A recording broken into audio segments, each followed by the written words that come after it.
नमस्कार, एवं उत्तराखंड देख रहे हैं आप सभी और आपके साथ हूं मैं जयती मिश्रा। बुलेटिन की शुरुआत करेंगे इस वक्त की हेडलाइंस के साथ। सुप्रीम कोर्ट ने चारधाम प्रोजेक्ट की 2 सड़कों को दी मंजूरी। डबल लेन रोड बनने से भारतीय सेना को चीन की सीमा तक आवागमन में होगी आसानी। ऋषिकेश से पिथौरागढ़ तक बनेगी सड़क।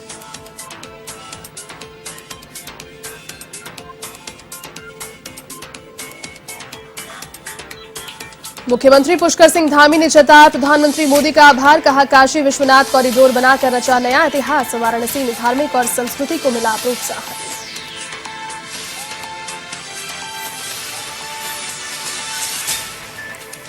कांग्रेस ने ऋषिकेश में निकाली परिवर्तन रैली। नेता प्रतिपक्ष प्रीतम सिंह भी हुए शामिल। बीजेपी सरकार पर साधा निशाना। परिवर्तन यात्रा में दिखा उत्साह।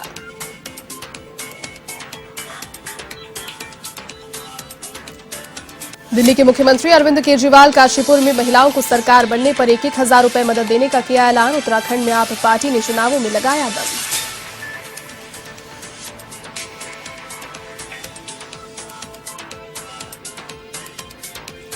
बागेश्वर में पुलिस की शराब तस्करों पर बड़ी कार्रवाई। हरियाणा मार्ग में भरी मात्रा में शराब पकड़ी। 7 शराब तस्करों को किया गिरफ्तार। 2 कारें और ट्रक भी किया जब्त।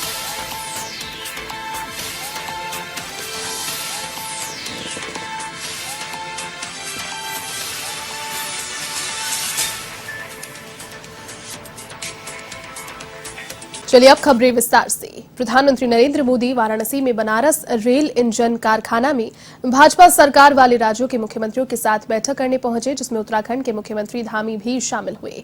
बैठक में पीएम मोदी ने मुख्यमंत्रियों के साथ बातचीत में कहा कि काशी के विकास मॉडल को देखें और इसे अपने यहां पर अपनाएं। अपने राज्यों में इसका प्रचार प्रसार भी करें।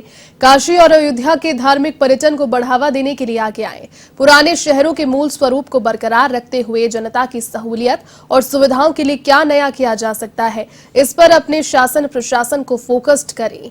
वाराणसी में हुई मोदी की इस मीटिंग के बारे में जानकारी है कि इसमें 5 राज्यों में अगले साल होने वाले विधानसभा चुनाव को लेकर पार्टी की रणनीति पर चर्चा हुई।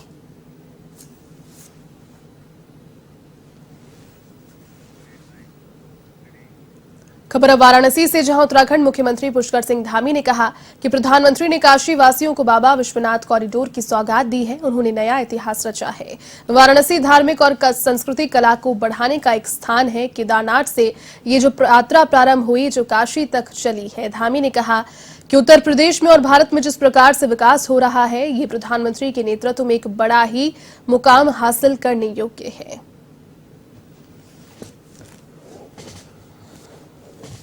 अलौकिक है और माननीय प्रधानमंत्री जी की जो धर्म और धार्मिक स्थानों को, संस्कृति को बढ़ाने के लिए एक उत्थान है। और केदारनाथ से यात्रा प्रारंभ हुई। माननीय प्रधानमंत्री जी ने केदारनाथपुरी का निर्माण कार्य, पुनर्निर्माण कार्य बहुत तेज़ गति से वहाँ पर चला है। एक भव्य केदारपुरी बन रही है, दिव्य केदारपुरी बन रही है। और काशी विश्वनाथ धाम का भी जो है बहुत तेज़ी से यहाँ पर भी जो है एक अलौकिक दृश्य यहाँ पर देखा हमने, जिस प्रकार का निर्माण कार्य यहाँ पर हो रहा है और हुआ है। और अयोध्या धाम का भी जिस प्रकार से पुनरुद्धार हो रहा है, जिस प्रकार से नया वहाँ पर राम जन्मभूमि परिसर का जिस प्रकार से विकास हो रहा है, जिस प्रकार से उसकी संरचना की गई है, वास्तव में मैं कहूँगा कि कल काशी के अंदर, कल से लेकर आज तक एक धर्म के उत्थान का उत्सव जैसा यहाँ माहौल था। माननीय प्रधानमंत्री जी के नेतृत्व में आज देश जिस तरह से आगे बढ़ रहा है, वैसे ही हमारे धार्मिक संस्थान, हमारी संस्कृति भी आगे बढ़ रही है। सुप्रीम कोर्ट ने चारधाम रोड प्रोजेक्ट के तहत 2 लेन की सड़क बनाने को मंजूरी दे दी है। सुप्रीम कोर्ट ने सेनाओं के लिए इसके रणनीतिक महत्व को देखते हुए डबल लेन का रोड बनाने को स्वीकृति दी। चीन के साथ हाल ही के दिनों में बने तनाव के मद्देनजर इस सड़क के जरिए सेनाओं को चीन की सीमा तक पहुंचने में आसानी होगी। कोर्ट ने अपने 8 सितंबर 2020 के आदेश को संशोधित करते हुए प्रोजेक्ट को मंजूरी दी है। चारधाम प्रोजेक्ट के तहत ऋषिकेश से माना, ऋषिकेश से गंगोत्री और ऋषिकेश से पिथौरागढ़ तक डबल लेन के रोड बनेंगे। सेनाओं के लिए ये तीनों ही रोड बेहद अहम है, क्योंकि इन तीनों सड़कों से उसे चीन की सीमा तक पहुंचने के लिए सीधी कनेक्टिविटी मिल जाएगी। इन सड़कों से भारी सैन्य साजो सामान को भी आसानी से बॉर्डर तक ले जाया जा सकेगा।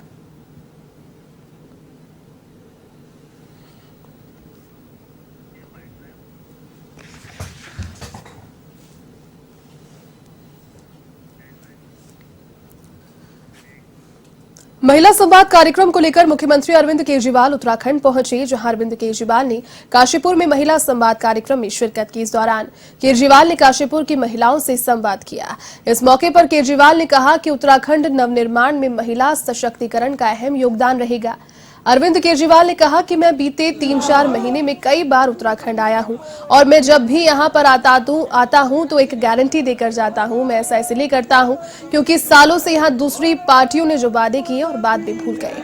अरविंद केजरीवाल ने कहा कि उत्तराखंड का कायाकल्प बिना महिलाओं के सहयोग से असंभव है। इस दौरान काशीपुर में केजरीवाल ने चौथी गारंटी का ऐलान किया। उन्होंने कहा कि अगर उत्तराखंड में आम आदमी पार्टी की सरकार बनेगी तो राज्य में 18 साल से बड़ी उम्र की महिलाओं को हर महीने 1,000 रुपए दिए जाने का वादा किया है।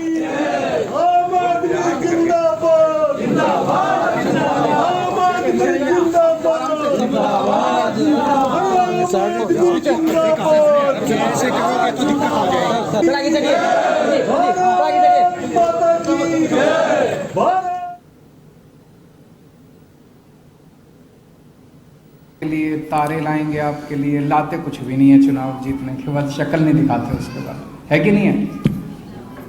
चुनाव जीतने के बाद शक्ल नहीं दिखाते ये लोग, फिर दोबारा आते हैं अगली बार, फिर चांद और तारों की बात करते हैं। तो हमने आम आदमी पार्टी इनसे अलग है। आम आदमी पार्टी कोई पार्टी नहीं है, एक क्रांति का नाम है आम आदमी पार्टी। हम अलग हैं इनसे, हम जो कहते हैं वो करते हैं। दिल्ली के अंदर भी जो जो वादे हमने दिल्ली की जनता को करे थे, एक एक वादा पूरा करा।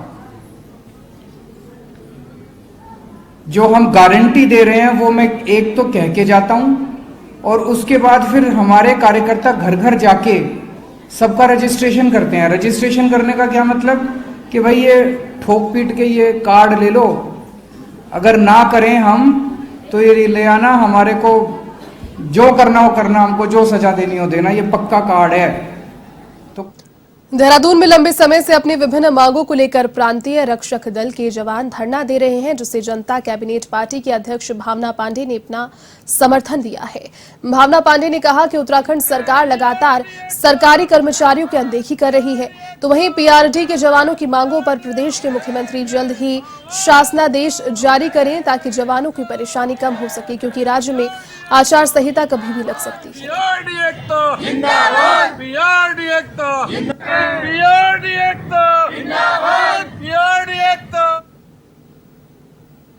मैं पीआरडी वालों के साथ लगातार 1 तारीख से हूँ और हम लोगों ने यहाँ बेरोजगार बस्ती बसाई थी, क्योंकि हमें धरना स्थल एकता विहार जाना नहीं था, क्योंकि वहाँ कोई सुनवाई होती नहीं है। तो मोदी जी के आने की वजह से हमारी बेरोजगार बस्ती उजाड़ दी इन्होंने। अब रात भर ये पीआरडी जवान जो है ओपन में सोते हैं। सारी महिलाएं हैं, पूरे 13 जिलों की महिलाएं हैं और ओपन में सो रही हैं। और बड़ी दुर्भाग्य की बात है उत्तराखंड के लिए। और हमारे मंत्री जी ने घोषणा तो की है इनकी 300 दिन की, और मैं चाहती हूँ कि उसका शासनादेश भी जल्दी से जल्दी हो। हल्द्वानी में आगामी 24 दिसंबर को प्रधानमंत्री नरेंद्र मोदी की रैली को लेकर तैयारियां शुरू हो गई है। इसको लेकर जिले के प्रभारी मंत्री ईश्वरानंद, कैबिनेट मंत्री बंशीधर भगत सहित प्रशासनिक टीमों ने inter college ground mini stadium का निरीक्षण किया। इस दौरान कैबिनेट मंत्री ईश्वरानंद ने बताया कि हल्द्वानी में आगामी 24 दिसंबर को प्रधानमंत्री नरेंद्र मोदी की ऐतिहासिक रैली होगी। साथ ही कुमाऊं क्षेत्र में कई हजार करोड़ की योजनाओं की सौगात भी दी जाएगी, लिहाजा मंगलवार को रैली स्थल का निरीक्षण किया गया है।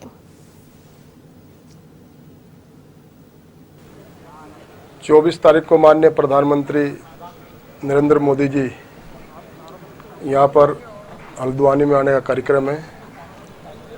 वो कार्यक्रम अच्छा कार्यक्रम हो, बढ़िया कार्यक्रम हो, उसी की तैयारी के लिए आज हम आए हैं। कौन सा स्थान ठीक है, कहाँ पर रैली करनी है, वो सारी चीज़ें आज तय करनी है हम लोगों ने। और भारी संख्या में कार्यकर्ता आएंगे, लाखों की संख्या में। हमारे कुमाऊं मंडल की रैली है, उसी की तैयारी के लिए हम आए। और कुछ माननीय प्रधानमंत्री जी शिलान्यास भी, जो हमारी कुमाऊं में बड़ी बड़ी योजनाएं हैं, उसका भी कार्यक्रम यहाँ पर होगा। सर, आप स्टेडियम गए, अंतर्राष्ट्रीय स्टेडियम भी आए हैं, क्या कहाँ पर कार्यक्रम करेंगे, तय करेंगे? अभी तक हमने 3-4 स्थान देखे हैं, इसमें तय करेंगे थोड़ी देर में किस स्थान पर कार्यक्रम करना है।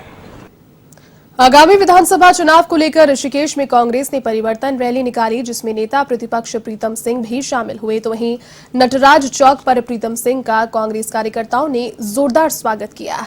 रैली चंद्रेश्वर नगर से शुरू होकर मुख्य मार्गों से होते हुए शामपुर पहुंचकर समाप्त हुई। इस दौरान प्रीतम सिंह ने बीजेपी सरकार पर जमकर निशाना साधा। उन्होंने 2017 में जिन वादों और घोषणाओं को लेकर बीजेपी ने सत्ता हासिल की थी, वो वादे आज झूठे साबित हो रहे हैं।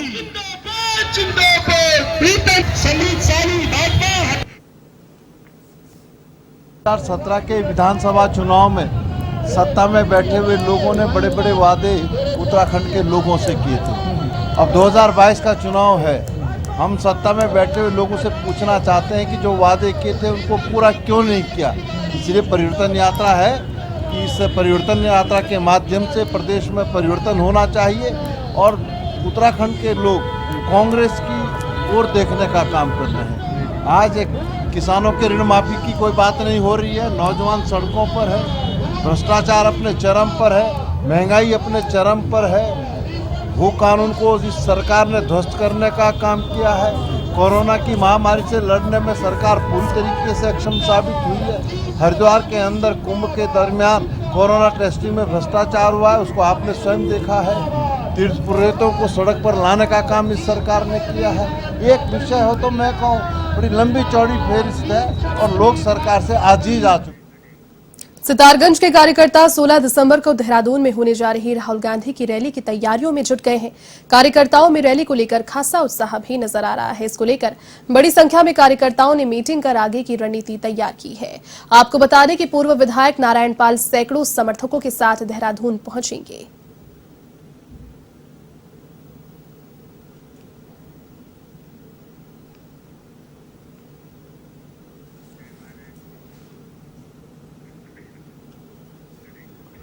तो वहीं देहरादून में बीते 1 महीने से चल रही बॉलीवुड फिल्म बूंदी रायता की शूटिंग के लिए पहुंचे अभिनेता और गोरखपुर सांसद रवि किशन ब्लेसिंग फार्म में पत्रकारों से रूबरू हुए। इस दौरान उन्होंने कहा कि उत्तराखंड की वादियां इतनी खूबसूरत हैं कि यहां से जाने का मन नहीं करता। उत्तराखंड की पहचान प्राकृतिक सौंदर्य के रूप में तो है ही, साथ ही यहां रहने वालों की सादगी और अपनेपन ने उन्हें खासा प्रभावित किया है। उन्होंने कहा कि वे उत्तराखंड की क्षेत्रीय भाषाओं पर बनी फिल्मों में भी अभिनय करना चाहते हैं। जैसे उत्तर प्रदेश में फिल्म में सब्सिडी मिलती है, उसी प्रकार उत्तराखंड में भी सब्सिडी मिलनी चाहिए। इसको लेकर उन्होंने मुख्यमंत्री पुष्कर सिंह धामी से बात की है। इस मौके पर उनके साथ अभिनेत्री शिल्पा शिंदे भी उपस्थित रहीं।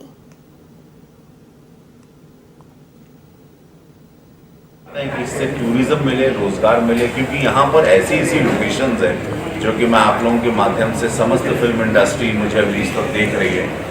आप लोगों को, सब लोगों को यहाँ पर देवभूमि पे आना चाहिए और यहाँ पे अब देहरादून है, देहरादून से ऊपर जाते हैं मसूरी पे, फिर ऐसी ऐसी यहाँ पर इतनी भव्य जगह अनटच्ड है जो उसको कभी लोगों ने सिनेमा में देखा नहीं।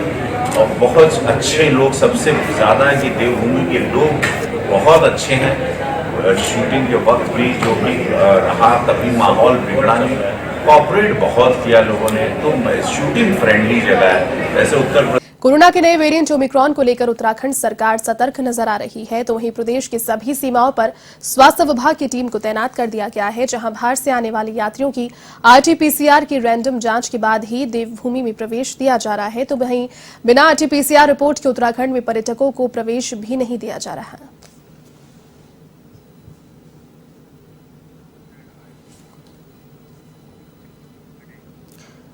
जसपुर में किसानों की समस्याएं थमने का नाम नहीं ले रही, जहां नादेही शुगर मिल में गन्ना तुलवाने को लेकर परेशान नजर आ रहे हैं, क्योंकि किसानों को गन्ना तुलवाने के लिए 8 से 10 दिन का इंतजार करना पड़ रहा है। किसानों की माने तो गन्ना सेंटर पर ठेकेदार की ओर से तोल इंचार्ज की कमी की वजह से लंबा इंतजार करना पड़ता है। तो वहीं तोल इंचार्ज का कहना है कि शुगर मिल में वाहनों की कमी की वजह से गन्ना ये परेशानी हो रही है।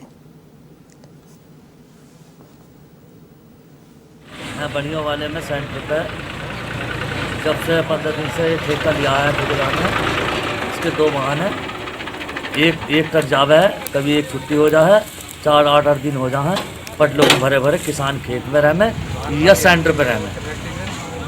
गन्ना डालता नहीं है, इंचार्ज साहब लोग कहते कि जब ट्रक आ जाएंगे जब तोल लेंगे, 8-8 दिन हो जाए। ये तो सब फैक्ट्री और ट्रांसपोर्ट के हिसाब से जब फैक्ट्री खाली करती है ट्रांसपोर्ट की तभी आती है, तब फिर आके गन्ना भरा जाता है। ट्रांसपोर्ट का काम तो सर इतना कह लो कि मतलब मेरा काम तो इतना तोलने है, फिर तोलने के बाद भरवाई कराना, तो ये तो है मेरा काम। घर तोली क्या सर कि किसान की गन्ने की तो देख लो साहब, चेक करके देख लो। उत्तराखंड विकास प्रवर्तक सम्मान समारोह एवं विकास गोष्ठी का आयोजन 16 दिसंबर को राजधानी देहरादून में किया जाएगा। इस समारोह में बतौर मुख्य अतिथि महाराष्ट्र के राज्यपाल भगत सिंह शिरकत करेंगे। साथ ही समारोह में मुख्यमंत्री पुष्कर सिंह धामी और उत्तराखंड के राज्यपाल भी सम्मिलित होंगे। इस समारोह में प्रदेश के ऐसे होनहारों को सम्मानित किया जाएगा जो सुदूर पहाड़ों में किसी भी क्षेत्र में सामाजिक काम कर चुके हों, जिनका समाज पर व्यापक प्रभाव पड़ा हो।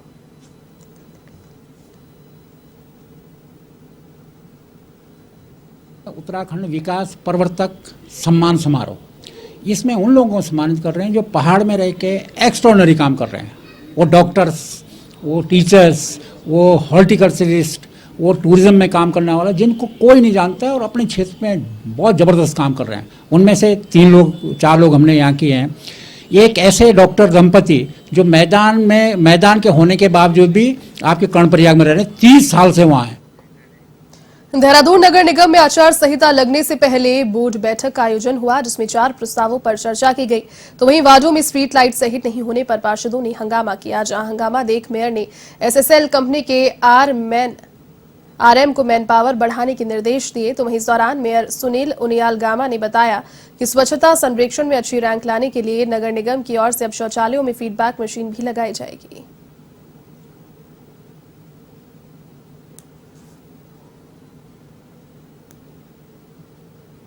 सहमति सब पूरे बोर्ड ने सदन ने सहमति दी है। मेन हमारा स्वच्छता सर्वेक्षण का था। स्वच्छता सर्वेक्षण के लिए एक बजट की व्यवस्था हमने उसकी करी है और बजट की व्यवस्था के साथ साथ जो स्वच्छता सर्वेक्षण में जो खर्चा होना है, क्योंकि आगे आचार संहिता लग जाएगी, इसके लिए हमने बोर्ड से उसकी स्वीकृति ली है। तो उसमें सभी ने जो है एक मत होकर उसमें सहमति दी है। तो स्वच्छता सर्वेक्षण में क्या क्या ध्यान रखा जाएगा? स्वच्छता सर्वेक्षण में सभी चीज़ हैं, वॉल लाइटिंग है, नुक्कड़ नाटक है, बैनर लगेंगे, पोस्टर लगेंगे, जो हमारे डस्टबिन हैं उनको साफ करने का काम किया जाएगा। डस्टबिनों के आगे जाल है, जगह जगह जहाँ जहाँ ये सफाई होनी है उसके लिए अलग से व्यवस्था की जाएगी। व्यवस्था बजट का प्रावधान उसमें किया। खबर अब बागेश्वर से, जहां एसओजी और कोतवाली पुलिस ने कार्रवाई करते हुए हरियाणा माका की 100 पेटी अवैध शराब जब्त करने के साथ 7 आरोपियों को धर दबोचा। इस कार्रवाई के बाद सभी आरोपियों को कोर्ट में पेश किया गया। जानकारी के अनुसार इस कार्रवाई को मुखबिर से मिली सूचना के आधार पर अंजाम दिया गया। इस दौरान क्षेत्र में नाकाबंदी के दौरान अलग अलग वाहनों से भारी मात्रा में अवैध शराब बरामद की गई।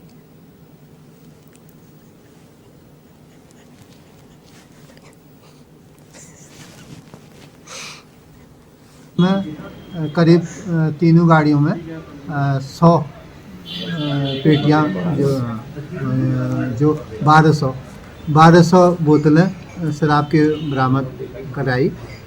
और जिसमें 7 अभियुक्त गिरफ्तार किए गए हैं और इनको आबकारी एक्ट के अंतर्गत जो है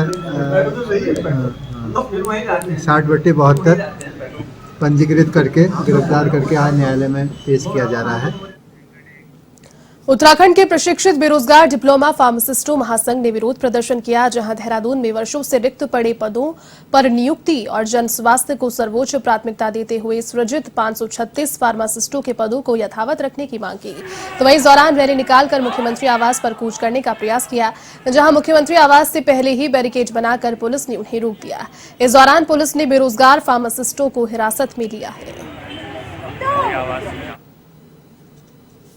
रहता है। आज 118 दिन हो गए हैं और सरकार से किसी बेरोजगार की यही मांग होती है कि उसको नियुक्ति मिले, लेकिन वर्तमान सरकार क्या कर रही है, हमारी मांगों को नज़रअंदाज कर रही है। हमारी मांगों को ही नज़रअंदाज नहीं कर रही, हमारे साथ डबल कुठाराघात कर रही है। एक तो रिक्त पदों पर नियुक्ति नहीं कर रही है, दूसरा जो हमारे सर्जित पद है 536 पद जो प्रदेश की स्वास्थ्य सेवाओं को सुदृढ़ करने के लिए 15 साल पहले एनडी तिवारी जी के शासनकाल में सर्जित किए गए थे, उन पदों को भी खत्म करने का काम कर रही है। और उन पदों को खत्म करने का ही काम नहीं कर रही है, जो वहाँ पर हमारे जो रोजगार साथी है उनको रिक्त पदों के सापेक्ष समायोजन कर रही है। तो सीधे सीधे हमें द्वाराहाट विधायक महेश नेगी को न्यायालय से राहत मिलने के बाद युवा कांग्रेस ने विरोध प्रदर्शन किया। इस दौरान कार्यकर्ताओं ने पुलिस प्रशासन और सरकार पर आरोप लगाते हुए विधायक महेश नेगी का पुतला फूंका। तो वहीं प्रदर्शन के दौरान युवा कांग्रेस के जिलाध्यक्ष निर्मल रावत ने बताया कि केंद्र और राज्य सरकार बेटी पढ़ाओ बेटी बचाओ का नारा दे रही है, जबकि दूसरी ओर महिला के साथ किए गए अपराध के मामले में उन्हें बचने की पहल कर रही है।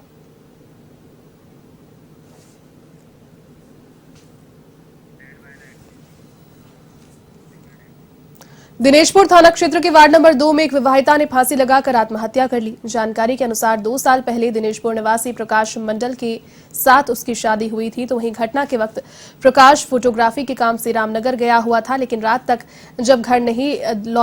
को जब घर लौटा तो महिला ने दरवाजा नहीं खोला। उसके बाद पति ने खिड़की तोड़कर कमरे में जाकर देखा तो महिला फांसी के फंदे पर झूल रही थी। हालांकि आत्महत्या करने की वजह का अभी तक खुलासा नहीं हो पाया।